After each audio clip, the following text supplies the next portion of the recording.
Whenever life would start getting good for me, God would throw a nice anchor and stop me right there. Do it anyway is a mindset trick that you can use when you start to feel excuses rolling up. The one you need to live with, wake up to every day is that right there. Okay? Beat the sun up, folks. You got to beat the sun up. If you can't beat up the roll up of the sun up, you're going to get beat up in life. And whenever you find things that you're comfortable doing, you're going away from the journey of life. I feel like most people in their lives are being allowed to live small. You're allowed to live a small life. Everyone around you would like you to live small. Just do this. You're good at that. Man, take it easy. Chill. When's enough enough? Like, come on, brother. You know, all these messages you get is basically saying, hey, man, live small. Life's not a big deal. Live small, enjoy it, chill, smoke a little weed, do whatever you want, right? Like, it's just this get-by thing in life. And there's got to be some people who go, no, you're supposed to do something great with your life. You were put here for a purpose. Your way, the way you were born, the way you were raised, your background, your experiences, your giftedness all prepared you in your way for right now. And you're supposed to do something great with your life. You weren't born here to be average and ordinary. And there's all this messaging that you're average and ordinary, and you're average and ordinary because you belong there, and it's probably someone else's fault you're average and ordinary too. And I'm like, no, it's your life.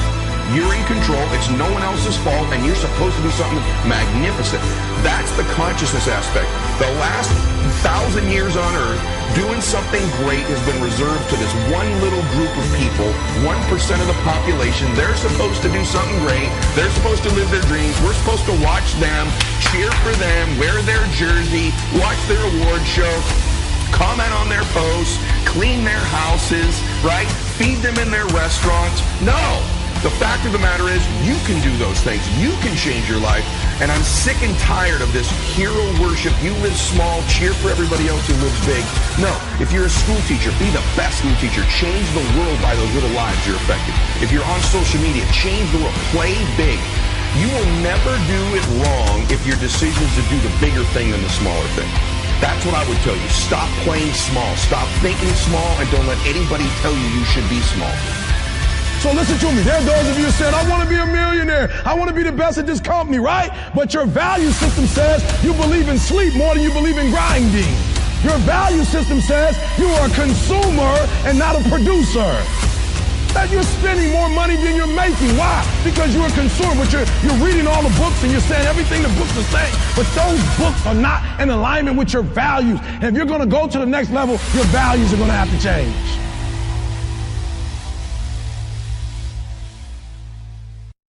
What if I told you this was the last Monday morning of your life? What if I told you you die this week? Would you complain about your crap job or that test you don't want to take? I doubt it. You would go much higher level thinking. Well, that's really what it takes. It takes understanding that if you're not pumped right now, if you're begrudging what you're about to do, if you're not looking forward to it, look, I respect practicality. You gotta go through school because your parents want to. You gotta pay your rent. You got student loans. I get it. But please recognize the world we're living in. We're living in a world where there's so much more opportunity. This internet thing created way more opportunity for all of us. Way more. I mean, look, you might not even be alive. Like, your mom and dad could have had sex like 3 minutes later and you wouldn't even exist and you're complaining. You could have ended up being a bus, a tree. I just don't get the mentality of being head down sad on a Monday morning. I'm gonna make you Saturday Monday morning. That's what I want to do every morning, and that's what I want from you. Please, take a step back and think about how awesome it actually is. And then recognize that you can attack the world in a totally different way because you were lucky enough to be born during this era. So you have said to yourself, okay, I'm going to talk to my boss today about that thing that I've been avoiding talking to them about. Or maybe you've said something like, I'm going to go to the gym today or tomorrow or whatever. And then the moment comes where you've got to have that conversation. Or the moment comes where it's time to pack up your bag and leave your desk and go to the gym. And what always happens? You don't feel like it. I bet there are plenty of you watching that have made a commitment that, I'm not going to have a drink tonight. And then guess what happens when you get home? You don't feel like not drinking. You feel like having a drink. And so here's what Do It Anyway has done for me. The idea that I just do it anyway has pushed me to realize and to recognize that there are a lot of moments where there are things in my life that I really want to do, I need to do, I should do, but when the moment comes, I don't feel like it. And so I pull out this idea of, you know what, I'm just going to do it anyway. It's raining outside. I said I would go for a short run. I don't feel like it. I'm going to do it anyway. It's 6 o'clock in the morning. I'm tired. It's cold. I laid out my yoga clothes, but now I don't feel like it. What do? I do it anyway. When you start to say to yourself, I'm going to do it anyway, what happens is something really cool. You acknowledge that there are feelings that you have that are trying to swoop in and hijack you. You acknowledge them and you basically say, guess what? I'm going to do it anyway.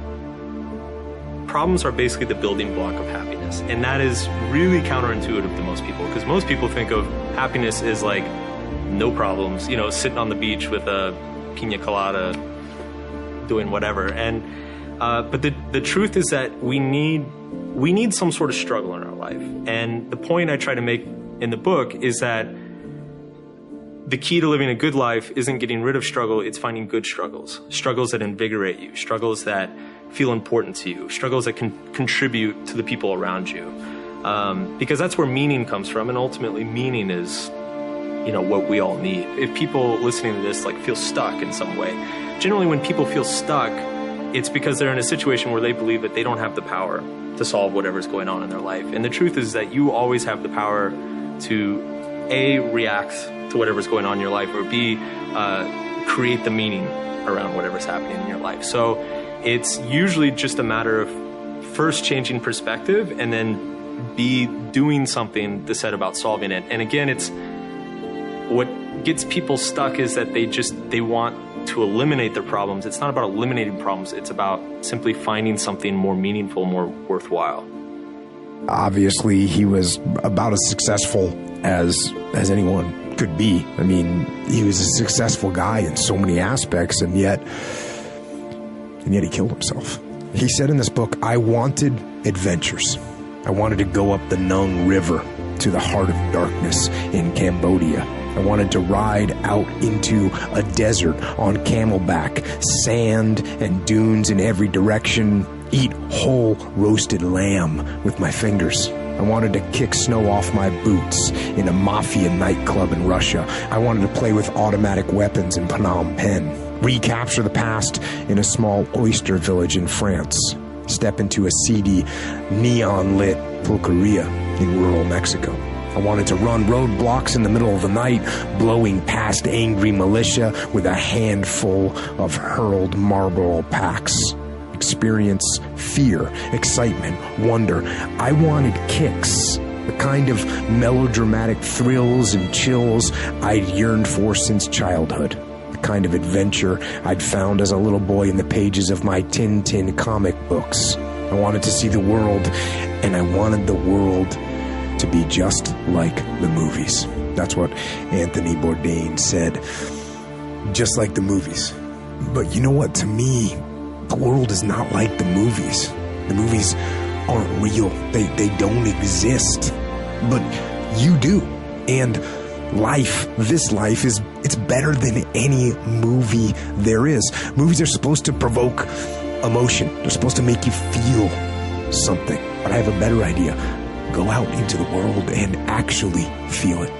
Go feel joy and love and triumph and rapture and ecstasy and glory. Go feel those things. And you know, with those feelings, there will be other feelings as well. There'll be sorrow and pain and sadness and desolation and suffering. There'll be all those feelings too, but you know what? That's okay. That's okay.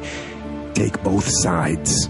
Feel all of it. That's what life is. Those feelings, those emotions, those highs and those lows, those are life.